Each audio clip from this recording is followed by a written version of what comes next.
The following programming is sponsored by Mark J. Bernstein. The views expressed do not necessarily reflect the views of this station, its management, or Beasley Media Group. Entrepreneur, founder, author, and financial advisor Mark Bernstein helps high-performing business owners turn their visions into reality. Through his innovative work and the Forward Focus Forums, Mark connects entrepreneurs to resources that fuel their success. Founders Forum is a radio show and podcast where entrepreneurs share their journeys, revealing the lessons they've learned and the stories behind their success. Join Mark and his guests for a mix of inspiration, valuable insights, and a little fun. Now, let's dive in. Good morning, America. How are you? I thought I'd shake up the way I say that today a little bit. It was like, good morning, America. How are you? I'm good. How are you? It's always sunny in Philadelphia. Well, today it's sunny in Philadelphia. Anyway, it's a beautiful day, right? Right, Bobby? Bobby's my guest. Beautiful. So I'll introduce Bobby in a little bit, but we're going to start, as we always do, with a little informal conversation about it was a beautiful morning, and I always think of this topic of the day. I can never decide on it till the day of, because it depends what's going on around me, what's going on in the world, etc. But this morning, because it was a beautiful sunny day, I was thinking about mornings, and I was thinking about people's morning routines, because everybody, I always find out that entrepreneurs in particular seem to have morning routines. Bobby's got an interesting story about that, so I'll just tell you that I do things like exercise, stretch, meditate, try to do my little nutritional routine in the morning. And but I'm less interested in mine. Let's talk about yours, Bobby. So, I know you had one. We're going to talk about what it is today. Yeah, that's really what it is I'm still trying to figure out my morning routine. I used to have a very robust morning routine, and now since I've had two children, that morning routine has changed to whatever it is that happens in the morning, whether that be my son wakes up and it's 6 a.m. and he wants to, eat chocolate chips and watch cartoons, or he wants to play something, or if we all want to sleep in and, have a crazy morning trying to get out the door, which happened this morning. So that's so I can relate to those times, because I know that was the time that my morning routine was the most changed. So it's not really a routine. It's kind of like whatever happens. Yeah. So I know you used to do things like exercise and read the paper. I used to wake up every morning. I read the New York Times. I'd go work out, ride the Peloton, or before that it was Flywheel. It's just no longer in business. But I would ride the stationary bike 45 minutes, watch the news, different channels, whatever it was, and then have my favorite breakfast in all of America and all of the world, Cafe La Mode. I would go there to Northern Liberties. So I would sit there and talk with the owner, Gabby, and just, some other friends there. And then I'd be in the office, by 9, sometimes 9:30 if I got to yapping at the cafe. But yeah, work out, read, and then, look at the weather, see what other, meetings I have, see, kind of create a plan for the day, and then, go eat a great breakfast. So do you have an alternative, since you can't do it first thing in the morning? Do you find a way to get exercise in? Do you find a way to plan your day otherwise? Or is it all just as it comes now? As it comes, yeah. I mean, the working out thing is definitely, it's more going than coming at this point. I can't. Right. So, hopefully, my son is, I have two sons. One is 7 months, the other is 3.5. So the 7-month-old, hopefully in another few months he can start sleeping through the night, and then I can get back to waking up early and working out at least. But I definitely still pick and choose. I mean, I take time to read as much as I can in the morning, maybe 5 or 10 minutes, and it comes in little spurts. And then definitely, or now my routine is before bed, which is not maybe the best thing, but I definitely go to bed and go to bed early, and I'll read as much as I can. So you do squeeze that in when you can. Yeah, exactly. But now I'm like falling asleep. It's like I'm back in college, like trying to cram for the test. I'm laughing because I remember those days well. And I remember when I was so happy when I could get back into my routine. Yeah. And as I shared with you, when you get older, there are other things now, including my dog, that disrupt my routine now. So Arlo, who I love very much, and he's some of the inspiration between Good Morning America, since Arlo Guthrie sang the song City of New Orleans. I just had this thought, talking about routines and morning routines. Yeah.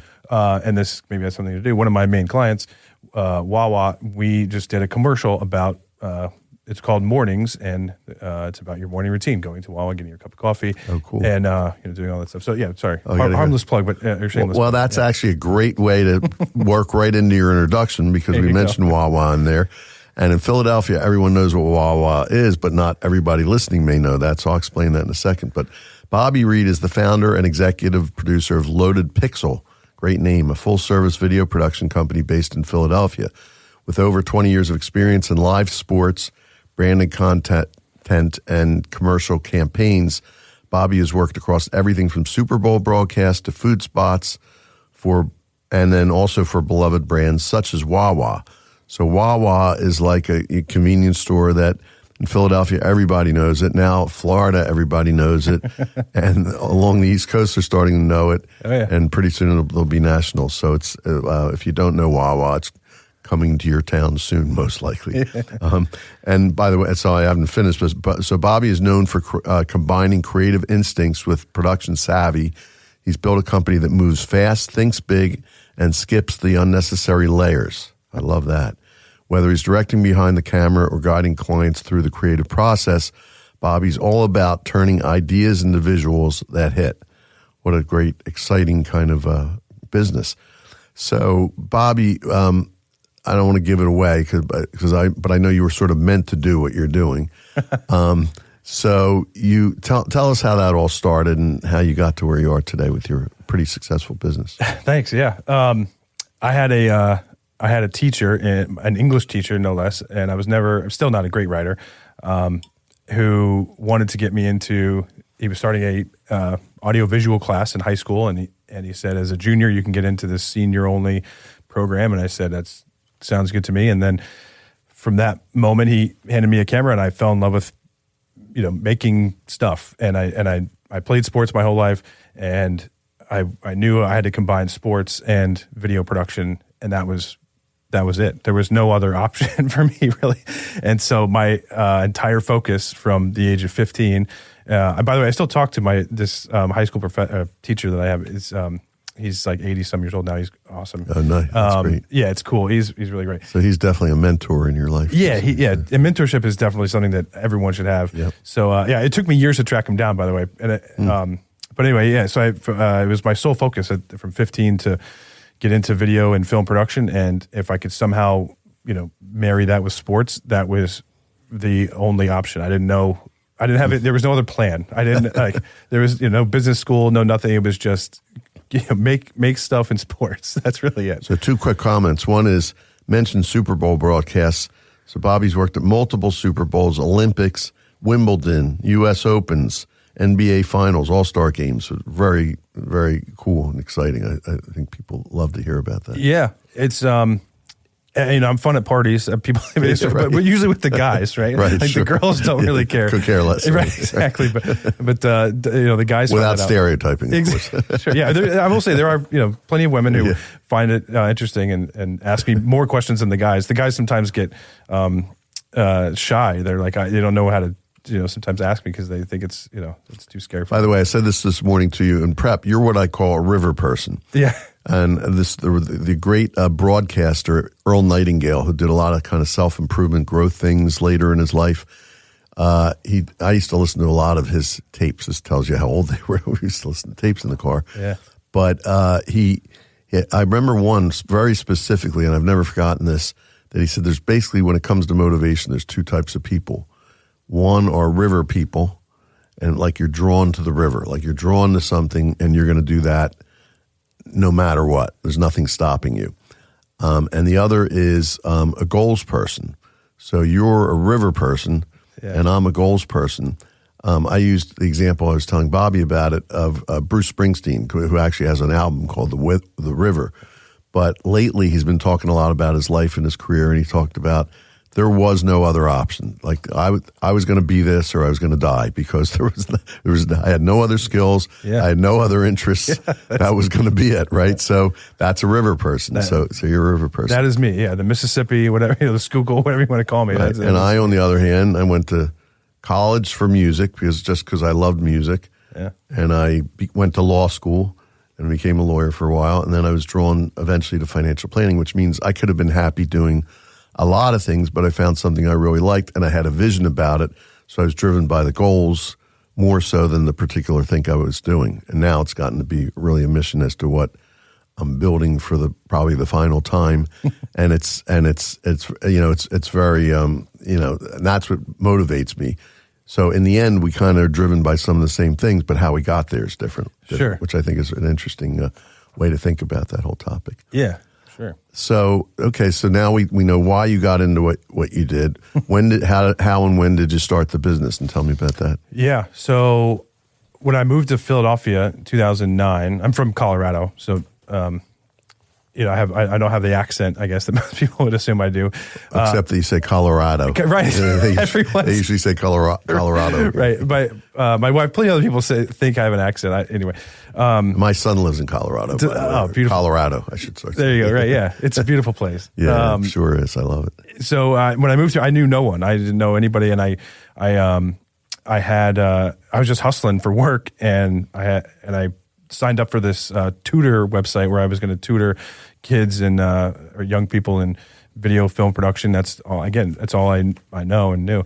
So I got one phone call, and it was from this beautiful family, the Westfalls, and they decided to trust me with their kids to teach them stuff. And then eventually the father, Jeff, was like, "What are you doing with your life?" And I was like, at that time I had eventually worked my way up at NBC Sports, and I was a national editor there, and I was loving life. It was the best job I'd ever had. And I was like, my life's great. I'm doing all the things I thought I would do. I'm this national editor. I have this great family, I have this great little life I have. And he said, "You ever think about starting a company?" And I said, "No, I don't know anything about that. And why would I do it?" And he said, "No, don't worry about it. I'll help you do the things you don't think you know. As long as you want to put in the work, I'll help you get there." And I said, at first I said, "I'm fine." And then 2 or 3 months later, NBC gave us the news that they were moving their whole operation up to Connecticut, and they offered us less money to go work up there if we wanted to. And I said, "Well, that doesn't sound like fun." So I went back. Where were you working out in New York at the time? No, we were in Philly. You were? So, okay. Yeah. NBC Sports. So at the time, NBC had their own, had a New York office for sure. Right. I was working at Versus, the Versus network, as an editor, and then Comcast bought NBC, and then that swallowed up Versus, and then we became the NBC Sports network. So you were post Comcast, got it. Okay. Yeah.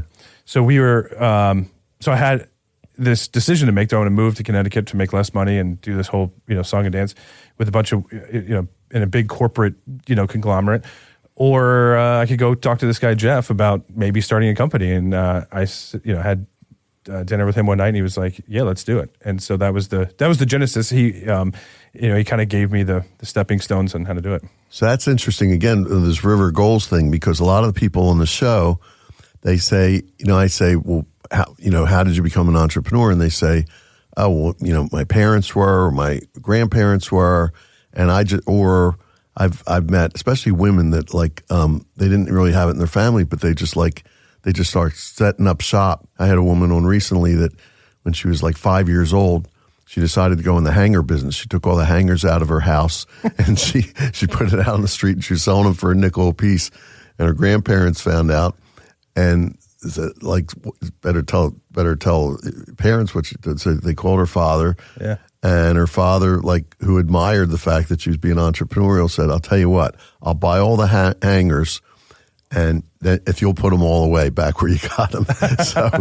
So I said, "How brilliant!" She got him to pay for something he already owned, Right. So and she's a very successful serial entrepreneur. Nice. But so a lot of these people are goals people because they're going to be an entrepreneur in something and they don't know what. Yeah. You were drawn to something you were going to do no matter what, but you were pretty up to a point perfectly happy doing it as an employee, and then an opportunity presented itself. And so all different ways to become an entrepreneur, which I find is really interesting. Yeah, for sure. And I say if I can do it, I'm not that smart. I'm this river guy that just wants to make cool stuff. And and it just so happened I had this, great opportunity, and if I can do it, you can do it too. Really, is how I tell everyone. I don't think I'm anything special. I just really enjoy what I'm doing, and I've been very fortunate and very lucky to have the opportunities that I've had. That's great. This is a perfect opportunity to take a quick commercial break. We'll be right back on Founders Forum. Since 2010, Multifunding has helped businesses achieve their biggest growth goals through creative and personalized funding solutions, including SBA loans and other funding options. Our team works with entrepreneurs to expand their businesses in ways they never thought possible. We leverage our relationships with hundreds of lenders across the country to find you the very best business loan available. Benefit from our team's diverse experience and robust network to fund your next great idea, create wealth, build a legacy, and make a measurable impact. Call or email us for a free consultation at 800-276-0690 or info@multifunding.com. Everyone has a story. We want to hear yours. We're back on Founders Forum with our guest today, Bobby Reed. Really enjoying the story so far, Bobby. Tell us about how you started the business. All business owners have some challenges in the beginning as they start. Did you have any of those? Did you have any stumbling blocks as you came out of the? Yeah, I mean the hardest thing is always clients, right? I mean that's what everyone. I don't think there's any secret there. So I told you NBC left and moved to Connecticut. We started the company, and we kept NBC as a client. But I learned a valuable lesson because they pay on probably not breaking any big news here, but they don't pay their vendors. They pay their vendors on a net 120. So what that means is that you don't get paid for 4 months. Right. And so we did work for them. And I'm just a guy. I'm with my life savings of, a couple grand. I don't have any money. Right. And now I'm shelling out stuff on credit cards and, trying to borrow money. I'm working gigs. Because you're having to hire cameramen and rent equipment. So I have to pay them because they're paying on, they're paid on net 30 and I'm not going to get my money for 3 more months after that. So there was some struggles there. There was just a learning curve on getting upfront, hey, look, if you're not going to pay me for 120 days, that's fine. But here's how we're going to do it structurally so I don't have to, front the money. I'm not and then you mentioned getting clients as well. Yeah. And getting clients is tough, right? So they and NBC, there was a whole situation that we don't have to really talk about, but it was up and down, right? I mean, we had clients and then we would go cold. We wouldn't have a project for 6 months or 8 months. And so what do you do? And fortunately, that's where I leaned on my sports experience. So I started working more live event games, and it was a brilliant schedule in the sense that, games happen on nights and weekends when people are not working. So I was able to wake up early and hit the pavement, calling folks, working on projects, trying to, get the business going. And then I would go work a Phillies game at night. I'd go work Flyers. And then sometimes I would, then I got asked to work bigger games, Olympics and different things. And that helps only in the sense that, my schedule was 18 hours a day or whatever it was. But when I started sitting in on meetings and saying, oh yeah, guys, either I can't do your shoot next week because I'm going to be at the Olympics, or hey, I just got back from the Super Bowl. It held a little bit more gravitas than, oh yeah, I just, I'm a guy from Colorado. So it was like a blessing and a curse in a way, because like a lot of business owners, you had to get the work and also do the work, which is my business as well when I started out, which is complicated. It makes things complex. Yeah. But at the same time, that helped you in a way, because you could say, hey, you just got back from Wimbledon or whatever. So I'm unavailable for 2 weeks. I'm going to be in the UK doing Wimbledon. And they would, and it's shocking. And people, I guess, don't realize, I think what I didn't realize, what I learned was, saying no to a client sometimes isn't a bad thing. Like, hey, I'm not able to do this for you right now, but I can do it for you in 2 weeks, is almost just as good as, makes them want you more. Right? Yeah. Like saying, oh yeah, let me do it right now. Right. It's like, dating in a way, if you seem desperate, it's like, yeah, maybe I don't want this guy. Right. It's true. Yeah. It's true. So from these kind of challenges that you had, what did you learn? What strengths did you develop as a result of, having to wait to get paid, having to, balance all the different activities, having to learn how to acquire clients, because that's something you didn't have to do before. What were sort of the lessons from that? Yeah. I always had to acquire clients in the sense that I was a freelancer. But my client, it was different. I would, I was applying, to a company, right?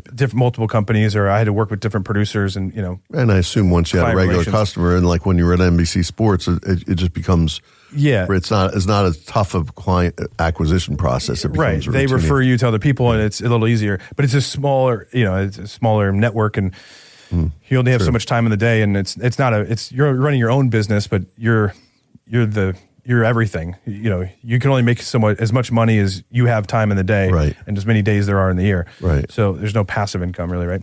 Right. So so I had I always had that salesman mentality of client service. I was a caddy growing up, and that's really all. Caddies are just client service. They don't know anything. Talk about that. Yeah, right. Yeah, I was a failed caddy. I did it for a year. Yeah. It was like I was at a tough club where I won't go into that, but I was. It was like the best 2-3 summers of my life. It could be. Yeah. Yeah, it was the best. Are you a golfer still today? That's another thing. You would be. I used to golf. All the time, and now I golf 3 times a year, twice a year, maybe if I'm lucky. Understood. Now I lost my train of thought with. I'm sorry. Well, we were talking about the lessons learned from. From basically balancing all these different balls in the air. Yeah. I think just having the confidence of knowing we have the ability to make money. I can pay the bills, and I can have the confidence to sit in with clients in a very stressful situation and give, maybe not honest feedback, but an honest evaluation of where the project is and who's doing what, and work with them on their goals and what they want to see, and have a better outcome with their video projects, marketing, whatever it would be. Because again, it's the kid from Colorado walking into Wawa or whatever, right. And in this big board meeting, or it's a big, it's a very stressful environment. I just had to sit there, and I was scared. I mean, there's no doubt I was, I had no idea what I was doing, and some of that's maybe imposter syndrome, some would say, but I was making it up as I was going along. So now, I think I'm a lot more confident on knowing how to solve problems with the client, how to solve problems with the company and with people, and how do we create buy-in with everyone, and then move forward efficiently and fast and in a fun way. So speaking of which, so we haven't gotten to the part of the story yet where so people know. It's not you alone now. You have a company. You have employees. Yeah, right. So describe that. So I know you have some employees, and then you have a lot of freelancers that work for you, or contractors. I guess independent contractors. Yeah. So describe that. How many do you have? And I'm interested in how you build, because I know you have a company culture. How do you build that, considering that a lot of your people are external independents? Sure. Like you used to be. Right. Exactly. Yeah. I think. Our company is, again, we're still really small. We have a production manager on staff, editor, animator on staff. We have a permalancer, as they call him, out in LA, editor. My partner, Tim, I should probably start with him. He's writer, director. And then we have a color or a sound design mixer on retainer. He's also just a creative ninja. I don't know what we would do without him, honestly. And then we have a colorist on retainer as well. And then it sounds like you have about 7 people, and then something like that. Yeah, it's like 5, 6, and then we have probably 70 freelancers, and we even have a kind of a core group in Florida when you go down to shoot there that we have that we know, and then to talk about culture, I think there's a couple things there. One, I used to do all these jobs. I used to do that. I also was a guy working for the man, as they say, right? So I knew what it was like to be treated certain ways and not certain ways. And one of those things was just being paid quickly. So I can tell you this right now. So that lesson I learned from NBC, being paid on a net 120, some of the best things I ever did was when freelancers would work for me and they would send me their invoice, we would pay them before net 30. It would be net 7, net 15. And now that we've gotten bigger, I've had to hire, bookkeepers and things and accounting firms. We're trying to work towards that. And I always tell them, my accounting people, we need to pay these people before net 30. Even if it's 29 days, I don't care. It's got to be before net 30. And that alone, I could have done nothing else. I could have been the biggest jerk in the world, but I was paying people on net 15. That did more for our company culture than anything else. Guys were wanting to work for us, and they were going far above and beyond whatever we asked them to do, just because of that fact alone. And word got out on the street that we were doing that, and I'm telling you, just that alone. And there's 50 other things I could tell you, but that one thing. I've been involved in the music business and the video business to a certain extent, and in the past, and I know that that's a rarity. It's not part of the regular culture. So that makes you stand out, and as a result, I'm sure you have people that if they say they're going to do something for you, they do it and they're right on it. And I'm telling you, and we, with my sports background, what we've tried to do, which I think helps our clients, is we try to work faster. It kind of in that sports world, we try to work faster than a normal film commercial crew works, and I think that presents challenges to guys who have been doing it the same way for guys and girls who've been doing it the same way for 10, 20 years, and you try to get them to go faster, do things a little differently. But if you're paying them on time or quicker, and you're having conversations about, meaningful, like what we're doing is meaningful and why, those two things, you get the buy-in from the crew, and they're going above and beyond what they would normally do. They're coming with ideas. They're calling me saying, hey, what if we did this? It's not me coming to them saying, guys, I want to try this. They're saying, hey, if this is the goal, why don't we do it like this? So they feel like they're part of the company, which they're invested in it, which is great. Yeah. Yes. That's really wonderful. By the way, this time always flies when we're having fun here. We have 2 minutes left. Okay, 2 minutes. I want to ask you quickly about your future vision. Your 3-year vision is what you chose to talk about. Okay, yeah. Tell me about that, and then I have one last question if we can get it in. Terrific. Yeah, I'll make it quick then. Yeah, sure. My 3-year vision is, I'd like to get 3 to 5 more kind of bell cow clients, and we work. Whether it's a big ad agency or whether it's just direct to brand, either one would be great. And so I'm spending a lot of my time trying to tackle that. And then I'd like to get, I don't want to grow crazy big. Maybe 3 to 5 more, full-time employees. And it's really only so me and all of our employees can have time off. If we need to take time off, we have the redundancy there to keep the machine rolling.